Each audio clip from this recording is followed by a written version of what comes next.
The Kumasi Mayor, Samuel Pine, tells Citi News the influx of foreign and Ghanaian child beggars on major streets in Kumasi is a major challenge the Assembly is dealing with. He tells Citi News that in a sweep the Assembly conducted recently, they got to know that many of the children had tested positive for HIV, COVID-19, tuberculosis and other ailments. One of the programs of the Assembly to make sure we take especially the child beggars of the streets. And in doing so, because they are child beggars, you cannot take them in your custody without taking them to a shelter, a children's home. And it's also mandatory that when you pick such people, you have to do a medical check on their conditions. And the number of children that we picked, some tested positive, as you said, HIV, some had COVID, some had tuberculosis. Mr. Samuel Pan, however, says since the Assembly does not have a facility to keep the children in, it is very difficult to take proper care of them.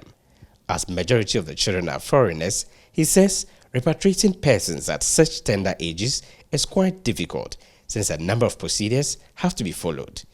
I know KMA, we do not have shelter now because the one that used to be in our care have been taken over by Asokora Mampong. So we have collaboration with private homes that we take them to.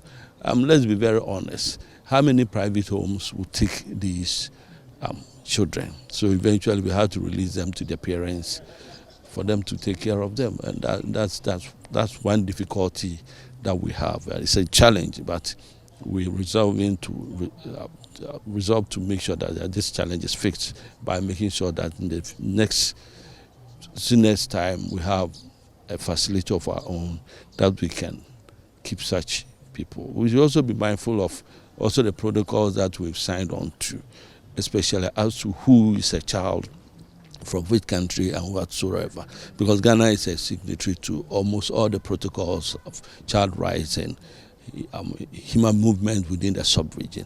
And these are some of the things that we need to take consideration of. As a nation, with the West African protocol, it will be difficult. And also look at the child rights. I mean, you can't repatriate a 5-year-old child or a 4-year-old child.